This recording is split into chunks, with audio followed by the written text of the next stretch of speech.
Shalom. Shalom.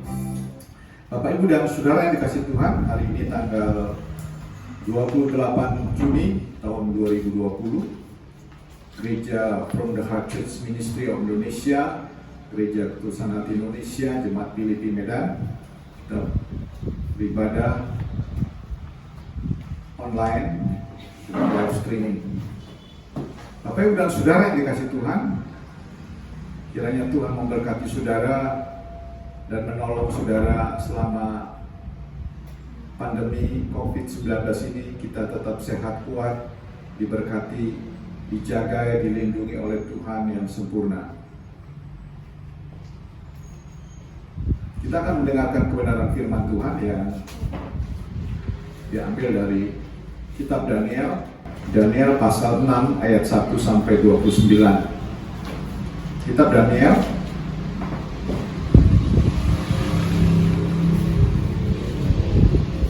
Daniel 6 ayat 1 sampai 29, saya baca dengan cepat. Darius orang Media menerima pemerintahan ketika ia berumur 62 tahun. Lalu berkenanlah Darius mengangkat 120 wakil raja atas kerajaannya. Mereka akan ditempatkan di seluruh kerajaan. Membawai mereka diangkat pula 3 pejabat tinggi, dan Daniel adalah salah satu dari ketiga orang itu. Pada mereka lah para wakil raja harus memberi pertanggung jawab, supaya raja jangan dirugikan. Maka Daniel ini melebihi para pejabat tinggi dan para wakil raja itu, karena ia mempunyai roh yang luar biasa, dan raja bermaksud untuk menempatkannya atas seluruh kerajaannya. Kemudian para pejabat tinggi dan wakil raja itu memberi alasan dakwaan terhadap Daniel dalam hal pemerintahan, tetapi mereka tidak mendapat alasan apapun untuk suatu kesalahan, sebab ia setia dan tidak ada didapati suatu kesalahan atau suatu kesalahan padanya. Maka berkatalah orang-orang itu, kita tidak akan mendapat suatu alasan dakwaan terhadap Daniel ini, kecuali dalam hal ibadahnya kepada Allahnya. Kemudian bergegas-gegaslah para pejabat tinggi dan wakil raja itu menghadap raja, serta berkata kepadanya, "Ya Raja Darius, kekallah hidup Tuanku. Semua pejabat tinggi kerajaan itu, semua penguasa dan wakil raja, para menteri dan bupati telah mufakat supaya dikeluarkan kiranya suatu penetapan raja dan ditetapkan suatu larangan, agar barang siapa yang dalam 30 hari menyampaikan permohonan kepada salah satu dewa atau manusia, kecuali kepada Tuanku ya Raja, maka ia akan dilemparkan ke dalam gua singa. Oleh sebab itu, ya Raja, keluarkanlah larangan itu dan buatlah suatu surat perintah yang tidak dapat diubah menurut undang-undang orang Media dan Persia, yang tidak dapat dicabut kembali. Sebab itu Raja Darius membuat suatu perintah dengan larangan itu. Demi didengar Daniel bahwa surat perintah itu telah dibuat, pergilah ia ke rumahnya. Dalam kamar atasnya ada tingkap-tingkap yang terbuka ke arah Yerusalem. 3 kali sehari ia berlutut, berdoa, serta memuji Allahnya seperti yang biasa dilakukannya. Lalu orang-orang itu bergegas-gegas masuk mendapati Daniel sedang berdoa dan memohon kepada Allahnya. Kemudian mereka menghadap raja dan menanyakan kepadanya tentang larangan raja. Bukankah Tuanku mengeluarkan satu larangan, supaya setiap orang yang dalam 30 hari menyampaikan permohonan kepada salah satu dewa atau manusia kecuali kepada Tuanku ya Raja, akan dilemparkan ke dalam gua singa? Jawab raja, perkara ini telah pasti menurut undang-undang orang Media dan Persia, yang tidak dapat dicabut kembali. Lalu kata mereka kepada raja, Daniel, salah seorang buangan dari Yehuda, tidak mengindahkan Tuanku ya Raja, dan tidak mengindahkan larangan yang Tuanku keluarkan, tapi 3 kali sehari yang mengucapkan doanya. Setelah raja mendengar hal itu, maka sangat sedihlah ia, dan ia mencari jalan untuk melepaskan Daniel. Bahkan sampai matahari masuk, ia masih berusaha untuk menolongnya. Lalu bergegas-gegaslah orang-orang ini menghadap raja, serta berkata kepadanya, "Ketahuilah ya Raja, bahwa menurut undang-undang orang Media dan Persia tidak ada larangan atau penetapan yang dikeluarkan raja yang dapat diubah. Sesudah itu raja memberi perintah, lalu diambillah Daniel dan dilemparkan ke dalam gua singa.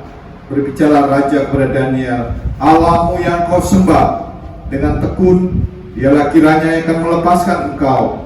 Maka dibawalah sebuah batu dan diletakkan pada mulut gua itu. Lalu raja mencap itu dengan cincin materainya dan dengan cincin materai para pembesarnya, supaya dalam hal Daniel tidak dibuat perubahan apapun. Lalu pergilah raja ke istananya dan berpuasalah ia semalam-malaman itu. Ia tidak menyuruh datang penghibur-penghibur dan ia tidak dapat tidur. Pagi-pagi sekali ketika fajar menyingsing, bangunlah raja dan pergilah dengan buru-buru ke gua singa. Dan ketika ia sampai dekat gua itu, berserulah ia kepada Daniel dengan suara yang sayu. Berkatalah ia kepada Daniel, Daniel, hamba Allah yang hidup, Allahmu yang kau sembah dengan tekun, telah sanggupkah melepaskan engkau dari singa-singa itu? Lalu kata Daniel dengan raja, ya raja, kekallah hidupmu. Allahku yang telah mengutus malaikatnya untuk mengatupkan mulut singa-singa itu, sehingga mereka tidak mengapa-apakan aku, karena ternyata aku tidak bersalah di hadapannya. Tetapi juga di hadapan Tuanku ya raja, aku tidak melakukan kejahatan. Lalu sangat sukacitalah raja, dan ia memberi perintah supaya Daniel ditarik dari dalam gua itu. Maka ditariklah Daniel dari dalam gua itu, dan tidak terdapat luka apapun padanya, karena ia percaya kepada Allahnya.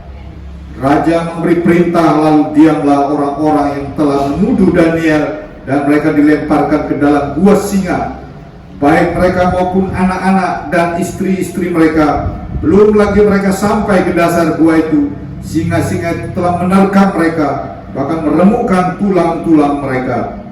Kemudian Raja Darius mengirim surat kepada orang-orang dari segala bangsa, suku bangsa, dan bahasa yang mendiami seluruh bumi. Bunyinya, bertambah-tambahlah kiranya kesejahteraanmu. Bersama ini kuberikan perintah bahwa di seluruh kerajaan yang kukuasai, orang harus takut dan gentar kepada Allahnya Daniel, sebab dialah Allah yang hidup, yang kekal untuk selama-lamanya. Pemerintahnya tidak akan binasa dan kekuasaannya tidak akan berakhir. Dia melepaskan dan menolong dan mengadakan tanda-tanda mujizat di langit dan di bumi. Dia yang telah melepaskan Daniel dari cengkeraman singa-singa, dan Daniel ini mempunyai kedudukan tinggi pada zaman pemerintahan Darius dan zaman pemerintahan Kores orang Persia itu. Demikianlah firman Tuhan. Bapak, Ibu, dan Saudara yang dikasih Tuhan, saya memberi judul khotbah saya adalah Mukjizat dari Gua Singa, Miracle from the Dance Line. Saudara, mengapa saya memberi judul Mukjizat dari Gua Singa? Seperti yang saudara sudah baca bersama-sama, kita dengar bahwa dalam konteks pasal 6 ini, Daniel itu sebagai seorang pejabat tinggi, tapi dia tidak disukai oleh orang-orang yang bukan bangsanya. Karena Daniel adalah orang buangan, dikatakan orang buangan, orang Israel yang dibuang ke Babel, ke Babilonia. Dan dia salah seorang dari antara 4 anak muda yang sungguh-sungguh mencintai firman Tuhan. Ketika dites mereka ini, Daniel itu tidak mau makan makanan yang disajikan oleh raja, sehingga dia bilang kepada juru makanan raja, dia bilang, saya tidak makan apa yang kalian berikan, tapi aku makan sayur aja. Tapi tes, ujilah aku, apakah aku sakit atau tidak. Ternyata setelah selesai masa pencobaan, Daniel itu dites, ternyata Daniel sehat. Bahkan waktu dites, diuji kompetensi kemampuannya, dia itu memiliki IQ, memiliki kecerdasan 10 kali lipat, 10 kali lebih cerdas dari orang-orang sebangsa orang Babylon.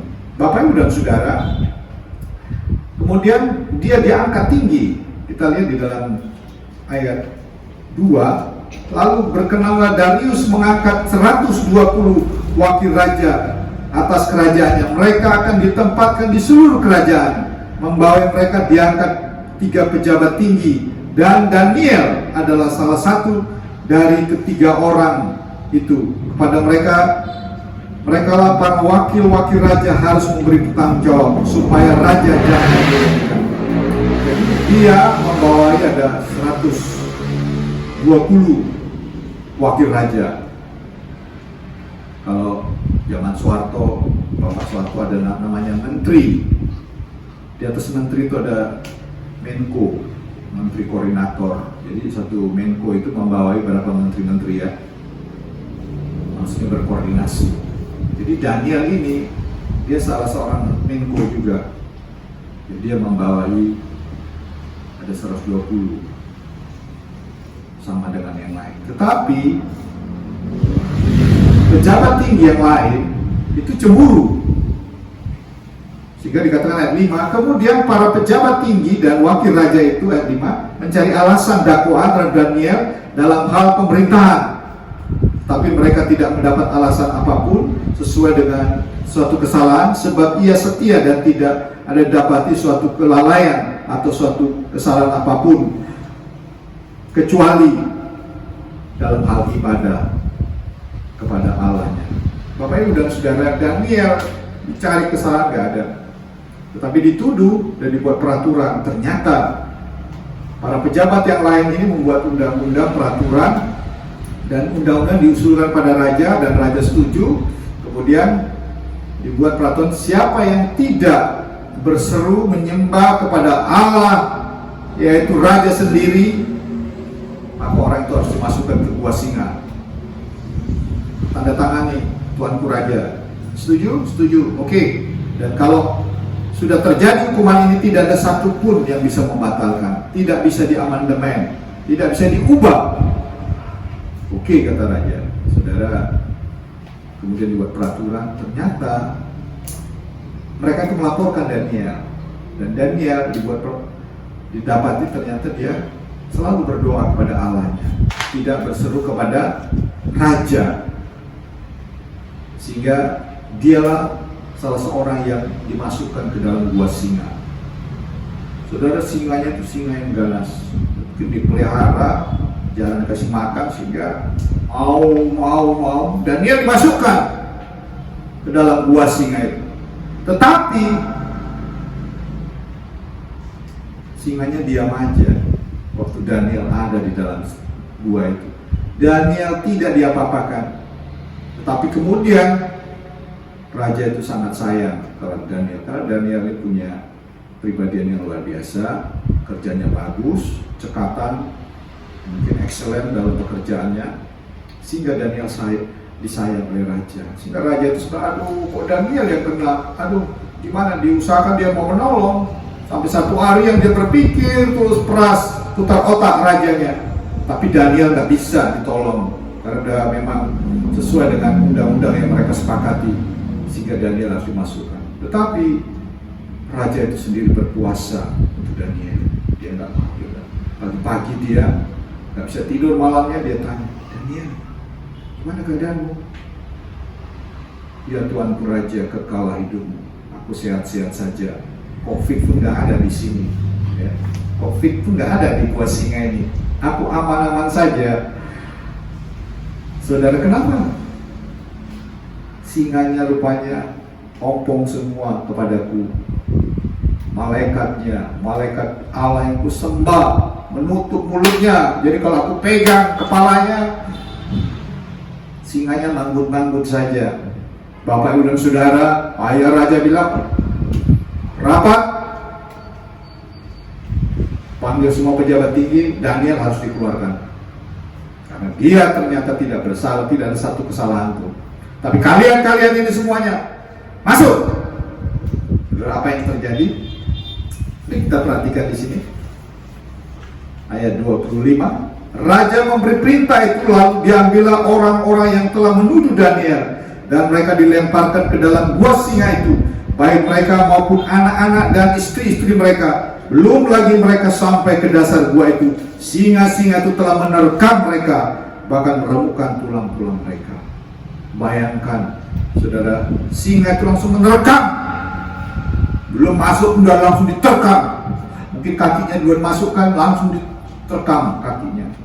Bahkan dikatakan dipatahkan tulangnya. Saking laparnya singa. Tapi Daniel tidak diapa-apakan karena apa? Sehingga khotbah saya beri judul mujizat dari gua singa. Kita dimasukkan kemana pun, ke perangkap apapun, jangan pernah takut. Mujizat masih ada. COVID-19 itu menakutkan dunia ini, tapi saudara percayalah, mujizat masih ada. Amin. Mujizat masih ada, karena Allah kita adalah Allah yang mengadakan mujizat. Dikatakan ayat 28, Dia melepaskan dan menolong dan mengadakan tanda-tanda mujizat di langit dan di bumi. Dia yang telah melepaskan Daniel dari cengkraman singa-singa, mujizat dari gua singa. Saudara yang dikasih Tuhan, apa yang dialami Daniel sehingga dia bisa lolos dari cengkraman singa-singa lapar? Yang pertama, mari kita lihat ayat 4.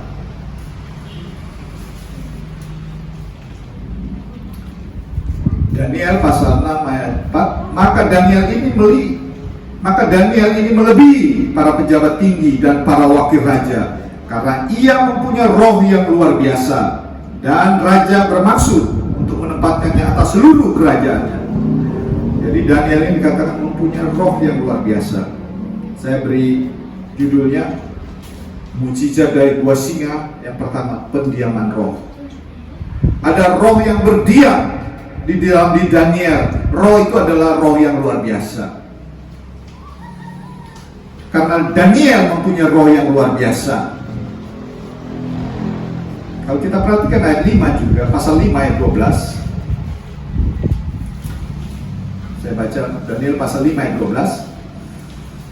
Karena pada orang itu, maksudnya Daniel, terdapat roh yang luar biasa dan pengetahuan dan akal budi, sehingga dapat menerangkan mimpi, menyingkapkan hal-hal yang tersembunyi, dan menguraikan kekusutan, yakni pada Daniel yang dinamai Belsasar oleh raja. Baiklah, sekarang Daniel dipanggil dan dia akan memberitahukan maknanya. Saudara, Daniel punya kecerdasan yang luar biasa. Orang di seluruh kerajaan itu, mau ahli-ahli jampi-jampi, dukun, segala macam, ahli penafsir mimpi, ada satu mimpi raja yang gak bisa satupun, kecuali Daniel yang bisa. Karena dia punya roh yang luar biasa. Saudara yang dikasih Tuhan, roh itu mendorong Daniel untuk maju, untuk bersemangat, untuk bergairah di dalam hidupnya. Di dalam perjanjian baru, Yesus menjanjikan ketika dia naik surga, kamu tidak sendirian, tapi akan memberikan kepadamu seorang penolong yang lain, yaitu roh yang luar biasa, itu Roh Kudus. Ketika kita percaya kepada Yesus Kristus dan menerima Dia sebagai juru selamat kita, Tuhan memateraikan Roh Kudus. Roh itu tinggal di dalam kita, dan roh itu membuat kita bergairah, dan roh itu membuat kita berubah, dan roh itu membuat kita semangat yang luar biasa. Kalau Daniel memiliki roh yang luar biasa, saudara dan saya, ketika saudara percaya dan menerima Yesus sebagai Tuhan dan Juru Selamatmu, ada roh yang tinggal, yang menguasai, menolong kita, memimpin kita, mendorong kita untuk maju di dalam Tuhan, sehingga kita tidak menjadi orang yang biasa-biasa, menjadi orang yang luar biasa. Daniel diberi kecerdasan yang luar biasa, bahkan 10 kali lipat. Mungkin saudara 5 kali lipat aja sudah hebat. Tidak ada orang yang bodoh di dalam Tuhan. Tidak ada orang yang loyo dalam Tuhan. Karena roh itu menggerakkan kita, terus membuat kita maju, membuat kita semakin menuju kesempurnaan. Saudara yang dikasih Tuhan, bahkan roh itu memberi kuasa untuk kita bisa menjadi saksi Tuhan. Dalam Kisah Rasul dikatakan, jika Roh Kudus turun atas kamu, kamu akan menerima kuasa untuk menjadi saksi Tuhan sampai ke seluruh dunia. Saudara yang dikasih Tuhan, orang-orang yang didiami oleh Roh Tuhan, Roh Tuhan tinggal dalam diri dia, maka orang itu akan menjadi luar biasa. Saul ketika menjadi raja, itu ada roh tinggal dalam dia. Tapi dalam perjanjian lama roh itu bisa keluar masuk. Tapi dalam perjanjian baru, roh itu kan permanen, tinggal selama-lamanya pada orang yang percaya pada Yesus Kristus. Orang yang di luar Yesus, rohnya beda dengan roh saudara. Karena di dalam Yesus, kita akan menerima roh Kudus, roh Kristus. Kalau orang nggak ada roh Kristus, dia tidak berkenan kepada Tuhan. Siapapun saudara, apapun jabatan saudara, kalau Roh Kudus tidak ada tinggal dalam hidupmu, engkau tidak layak di hadapan Tuhan. Engkau tidak berguna, tidak berkenan kepada Tuhan. Oleh karena itu pendiaman roh itu sangat penting. Kalau engkau mau mengalami mujizat, ada roh. Roh itulah akan menolong saudara. Bahkan di dalam surat Paulus kepada Timotius, 2 Timotius 1 ayat 7, sebab kita baca bersama-sama. 2 Timotius 1 ayat 7 dikatakan,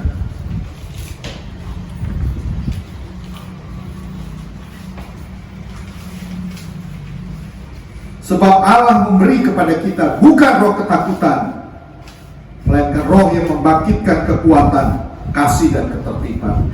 Jadi orang yang di dalam Tuhan, orang yang percaya pada Yesus, bukan orang penakut, tapi orang punya kekuatan, semangat, dan tertib. Jadi orang yang dikuasai oleh Roh Kudus itu orang yang tertib. Ada aturan main dari Tuhan. Karena roh itu roh yang dari Tuhan, tidak sembrono, tidak sembarangan, tidak hidup dalam dosa. Bahkan dia menginsafkan kita supaya kita tidak hidup dalam dosa, malah membenci dosa. Roh itu yang mendiami orang-orang percaya. Yang kedua, kalau kita perhatikan ayat 11, Daniel 6 ayat 11, kita perhatikan Daniel 6 ayat 11. Saya baca sekali lagi. Demi didengar Daniel bahwa surat perintah itu telah dibuat, pergilah ia ke rumahnya. Dalam kamar atasnya ada tingkap-tingkap yang terbuka karena Yerusalem. 3 kali sehari ia berlutut, berdoa, serta memuji Allahnya seperti yang biasa dia lakukan. Saudara, Daniel tahu, sebelum ada surat perintah dan sesudah ada surat perintah, Daniel tetap beribadah kepada Tuhan. Sehingga saya singkat dengan peribadahan yang sejati. Peribadahan yang sejati ditandai dengan pertama berlutut. Berlutut itu menunjukkan kerendahan hati. Dia datang kepada Tuhan, dia mengaku Tuhan, hanya Engkaulah yang layak disembah, ditinggikan lebih dari yang lain.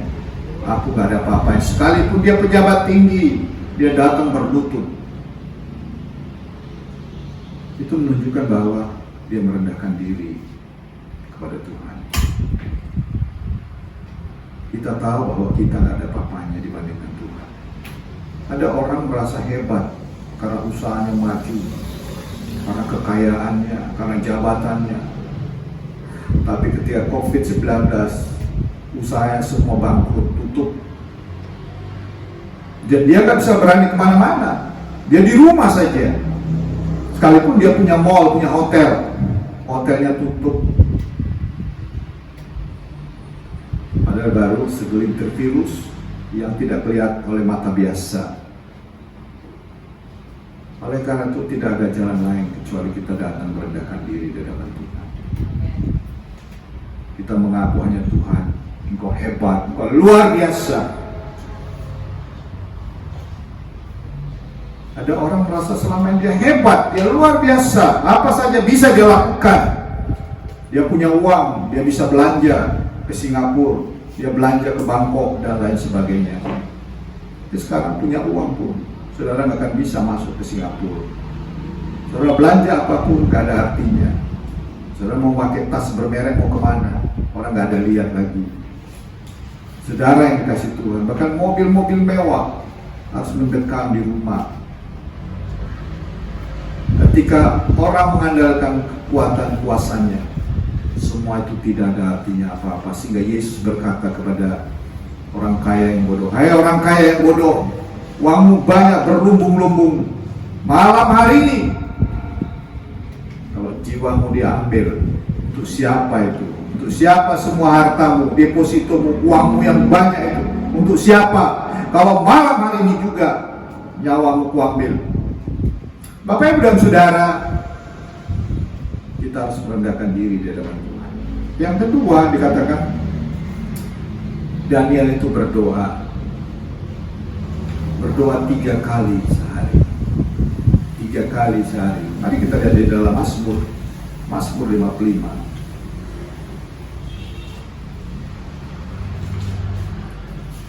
Ayat 17, 18.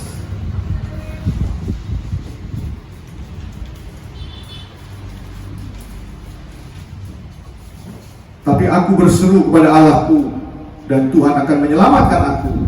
Di waktu petang, pagi dan tengah hari, aku cemas dan menangis, dan Ia mendengarkan suaraku. Daniel tahu 3 kali sehari, 3 kali sehari dia berdoa. Kalau orang 3 kali sehari makan obat supaya sehat, tapi Daniel 3 kali sehari berdoa. Kebiasaan bagi orang Yahudi, kebiasaan bagi orang Israel berdoa. Dan itulah yang dilakukan Petrus ketika dia sedang berdoa tengah hari. Jadi tengah hari, pagi, tengah hari, dan petang. Itu kebiasaan mereka. Jadi Daniel dia berdoa 3 kali sehari. Ini mungkin bukan doa biasa, lain doa makan. Suatu kali saya tanya mahasiswa, berapa kali kalian berdoa? 3 kali. Kapan? Ya pagi, makan pagi Pak, makan siang dan makan malam. Mereka hanya berdoa malam-malam. Bapak Ibu dan Saudara, tetapi Daniel 3 kali sehari berdoa, berhubungan dengan Allah, dan dikatakan memuji Allah, meninggikan, mengagungkan Tuhan, menyembah Tuhan. Jadi dia bukan hanya berdoa, tetapi dia memuji Tuhan, menyembah Tuhan, bernyanyi bagi Tuhan setiap hari. Dikatakan seperti yang biasa dia lakukan. Jadi Daniel itu berdoa, kebiasaannya beribadah. Peribadahan yang sejati ditandai dengan kebiasaan, menjadi gaya hidup kita. Ibadah itu bukan sesuatu yang terpaksa. Aduh, ibadah lagi. Tapi itu menjadi kebiasaan, menjadi gaya hidup. Jadi Daniel itu sudah terbiasa gaya hidupnya. Mau ada tantangan dan tidak ada tantangan, dia tetap beribadah. Peribadahan yang sejati membuat saudara dan saya diberkati Tuhan. Mujizat akan saudara alami kalau saudara sudah biasa berkomunikasi dengan Tuhan, sudah biasa memuji Tuhan. Ada orang rajin beribadah karena dokter memvonis dia kena penyakit kanker stadium 3. Ada orang semakin sungguh-sungguh beribadah ketika mengalami masalah di tengah-tengah keluarga. Tapi bagi orang yang sejati peribadahnya, mau datang tidak datang, dia selalu mengucap syukur kepada Tuhan. Tuhan, terima kasih pagi hari ini aku boleh bangun. Terima kasih untuk udara yang segar. Terima kasih untuk kesempatan hidup. Bapak Ibu dan Saudara, marilah terus kita memuji Tuhan, bersyukur kepada Tuhan. Jadi Daniel tidak peduli ada tantangan, ada masalah pun, tapi dia biasa beribadah kepada Tuhan. Yang terakhir, mari kita perhatikan ayat 23. Ayat 23.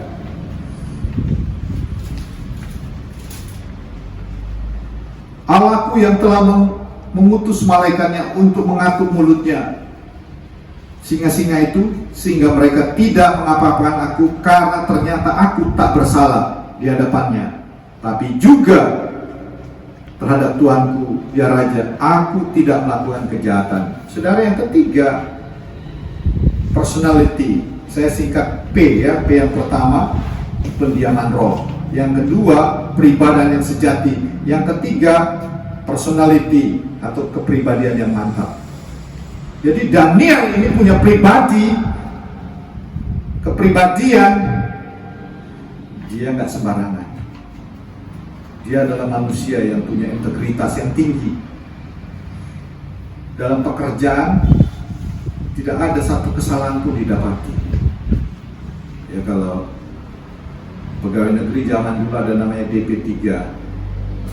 Ya, DP3 itu dinilai semua kerajinan, sering upacara bendera enggak, terlambat enggak, absennya enggak. Kadang enggak masuk hari ini. Bapak Ibu dan Saudara yang dikasih Tuhan. Tapi Daniel dalam hal pemerintahan, dalam hal pekerjaan enggak ada kesalahan apapun. Kalau kita lihat sekarang pejabat baru diangkat jadi bupati, tahun depan udah masuk penjara, tangkap sama KPK. Baru diangkat jadi gubernur, 2 tahun lagi sudah masuk perangkap KPK. Bapak Ibu dan Saudara, tapi Daniel nggak ada kesalahan. Dari segi hubungan dengan raja, dia sangat disayang oleh raja. Pribadi yang luar biasa. Kalau atasan kita senang sama kita karena pekerjaan kita mantap, itu berarti kepribadian yang luar biasa. Bapak Ibu dan Saudara, kadang-kadang atasan senang sama kita karena kita siamat, suka ambil muka angkat telur. Ada juga orang seperti itu pribadinya nggak mantap. Kalau ada bosnya dia baik-baik bekerja, tapi kalau nggak ada bosnya dia baca koran, cerita sana, cerita sini, menggosip sana, menggosip sini. Tapi Daniel dikatakan, ternyata aku tidak bersalah kepada Tuanku Raja. Di hadapan Raja aku tidak bersalah. Bahkan di hadapan Tuhan yang Maha Kuasa, aku tidak ada dosa. Bapak Ibu dan Saudara, mungkin kita di hadapan manusia hebat, luar biasa, dipuji orang. Tapi di hadapan Tuhan, saudara nol besar. Saudara orang yang munafik, saudara orang yang pura-pura, bahkan mengikut kawan supaya saudara naik. Saudara yang dikasih Tuhan Daniel, tidak ada orang yang benci dia karena dia menjatuhkan orang. Teman-teman sejawat, nggak ada. Orang iri hanya karena bangsa aja, kebangsaan. Kalau orang di Amerika, saya lihat kemarin di video di Amerika, hanya karena kulit, ini kulit hitam.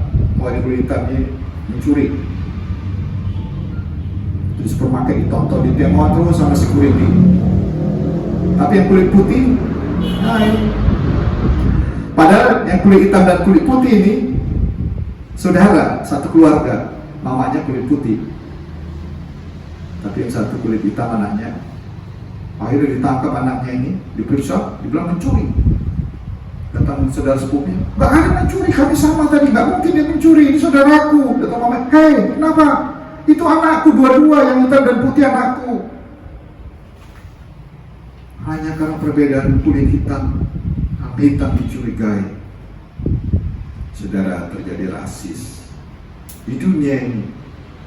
Latar belakang suku juga mempengaruhi, latar belakang kulit, latar belakang ekonomi juga membuat kita kadang-kadang nggak sejajar.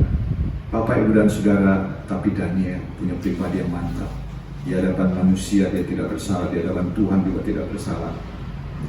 Saudara yang dikasih Tuhan, mujizat terjadi dalam Daniel karena ternyata pribadi yang mantap. Sehingga malaikat pun menolong dia. Waktu dia dimasukkan gua singa, malaikat bilang, dikunci, mulutnya dikunci oleh malaikat sehingga singa-singanya nggak bisa ngapa-ngapain. Mujizat terjadi dari gua singa. Yang pertama, Daniel dikeluarkan dari gua singa. oleh raja. Yang kedua, Daniel di gua singa tidak dimakan, tidak diapa-apai, disentuh pun tidak, dicakar pun tidak. Yang ketiga, apa yang terjadi? Mari kita lihat ayat 27, ini luar biasa ya. Bersama ini kuberikan perintah bahwa di seluruh kerajaan yang dikuasai, yang kukuasai, orang harus takut dan gentar pada Allahnya Daniel, sebab dialah yang hidup, yang kekal untuk selama-lamanya. Perintah pemerintahnya tidak akan binasa dan kekuasaannya tidak akan berakhir. Saudara, dibuat perintah oleh Raja Darius, semua orang harus takut dan gentar dan percaya kepada Allahnya Daniel. Mujizat terjadi dari gua singa. Orang harus menyembah Allah yang kita sembah. Allah yang disembah oleh Daniel, Allah juga yang kita sembah. Allah yang gak berubah kuasanya. Yang terakhir, ayat 4, pasal 4 dikatakan ayat 29. Dan Daniel ini mempunyai kedudukan tinggi pada zaman pemerintahan Darius dan pada zaman pemerintahan Kores. Jadi dua raja yang berbeda, jabatannya nggak bergeser. Jarang orang. Tapi ada satu menteri, saya nggak sebutkan namanya, mungkin 2 atau 3 kali presiden, dia tetap menteri. Setelah Soeharto ya, zaman Soeharto terus menerus itu biasa. Bapak Sudarmono bolak-balik menteri itu biasa. Tapi dalam pemerintahan setelah Soeharto itu ada menteri yang terus dipakai. Pribadinya luar biasa. Siapapun yang menjadi atasan kita, dia akan melihat siapa kita. Mujizat akan terjadi. Amin. Mari kita berdoa. Tuhan Yesus, terima kasih, Engkau baik, Engkau luar biasa. Kami mau belajar pada pribadi Daniel, di mana ada pendiaman roh yang sama, yaitu Roh Kudus yang Kau berikan kepada kami yang percaya. Roh itu akan tinggal, memberi semangat yang baru, kuasa yang luar biasa untuk menjadi saksi. Peribadahan yang sejati, biarlah kami setia kepada Tuhan, memuji Tuhan, berdoa kepada Tuhan, menyembah Tuhan. Baik atau tidak baik keadaan kami tetap berdoa kepada-Mu. Biarlah kami punya pribadi yang mantap, dilihat atau tidak dilihat oleh atasan kami atau siapapun yang mengawasi kami. Kami tetap bertanggung jawab pada Allah yang kami sembah, karena kami tahu Allah ada di mana-mana. Allah yang kami sembah adalah Allah yang kami layani. Kami bekerja dengan segenap hati seperti untuk Tuhan. Kiranya Tuhan menolong, memberkati umat-Mu. Kiranya firman-Mu menjadi berkat bagi kami semua. Di dalam nama Yesus Kristus, sehingga lewat hidup kami mujizat terjadi, sehingga orang melihat pada Allah yang kami sembah, Allah yang kami layani adalah Allah yang kekal selama-lamanya, Allah yang berkuasa menolong semua orang yang datang kepadanya. Di dalam nama Yesus Kristus. Saudara yang dikasihi Tuhan, pulanglah dengan sejahtera. Arahkan hatimu kepada Tuhan. Angkat kedua tanganmu, terimalah berkat. Kasih karunia dan damai sejahtera dari Tuhan Yesus Kristus, cinta kasih dari Allah Bapa Pencipta langit dan bumi, kiranya memberkati engkau berlimpah-limpah. Diberkatilah rumah tanggamu, diberkatilah anak menantu cucumu, diberkatilah pekerjaanmu, usahamu, studimu, pelayananmu. Diberkatilah orang-orang yang takut akan Tuhan. Diberkatilah jemaat Tuhan yang setia kepada Tuhan. Diberkatilah hamba Tuhan yang setia melayani Tuhan dengan tulus. Diberkatilah bangsa Indonesia. Diberkati gereja-gereja di seluruh dunia. Diberkatilah anak-anak masa depan mereka. Persekutuan penghiburan hikmat kuasa dan damai sejahtera dari Allah Roh Kudus menyertai saudara sekalian hari ini sampai Maranatha. Tuhan Yesus datang kedua kali. Dalam nama Yesus Kristus.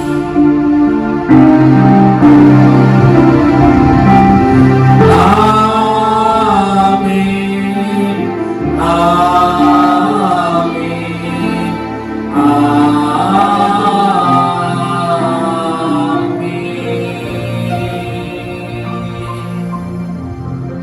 Amin. Shalom. Kami majelis dan Kepala Sidang Gereja From the Heart Church Ministry of Indonesia, Gereja Ketulusan Indonesia, Jemaat Filipi, mengucapkan selamat hari Minggu 26 Juni 2020, Medan. Shalom. Shalom.